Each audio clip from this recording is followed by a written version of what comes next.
Tu peux expliquer, mais en quelques mots, ce que c'est une constellation familiale? Alors, les constellations familiales, c'est en fait une thérapie systémique qui travaille sur le système. Tout peut être constellé, on appelle ça constellation familiale, mais vraiment, on peut tout consteller.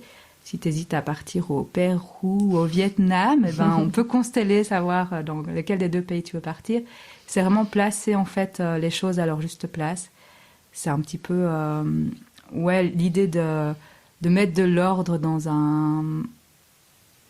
Comment expliquer ça? Mettre de l'ordre dans un système, quoi. Dans ton système familial, par exemple, c'est assez rare les gens qui se sentent à leur juste place dans leur système familial. Parce que souvent, les enfants prennent la responsabilité de leurs parents, comme moi j'ai eu avec ma maman. Parfois, ils sont un peu l'ombre de leurs frères et sœurs.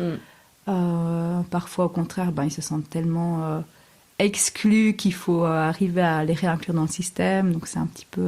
D'accord, il y a des enjeux de place partout où on est, Exact. au travail, en famille, en couple. D'accord. Tout à fait.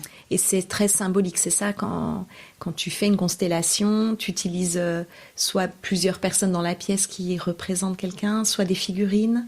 Exactement, c'est soit en individuel, donc là tu travailles avec des figurines et tu places les figurines sur un plateau, soit tu travailles avec un groupe et donc les personnes qui viennent, qui s'appellent les représentants, vont représenter les éléments qui vont faire partie de ta constellation. D'accord. Si par exemple tu veux consteller, je sais pas, tu veux écrire un livre puis tu sais pas trop comment terminer ton livre, tu vas prendre quelqu'un qui représente ton livre, quelqu'un qui représente une fin joyeuse, quelqu'un qui représente une fin malheureuse, puis tu vas essayer d'aller ressentir si ton livre il doit se terminer de telle ou telle manière et puis voir laquelle fin est juste pour toi, quoi. Donc chaque représentant prend la parole en fonction de ce qu'il ressent? Oui, alors après ça dépend, si tu représentes, je sais pas moi, un objet ou tu vas pas forcément être dans le dialogue, mais la posture va déjà pouvoir exprimer. Si on a une personne complètement figée, ça va pas être pareil que si on a une personne qui est à quatre pattes ou couchée ou qui bouge tout le temps. Donc ça va être aussi la posture qui va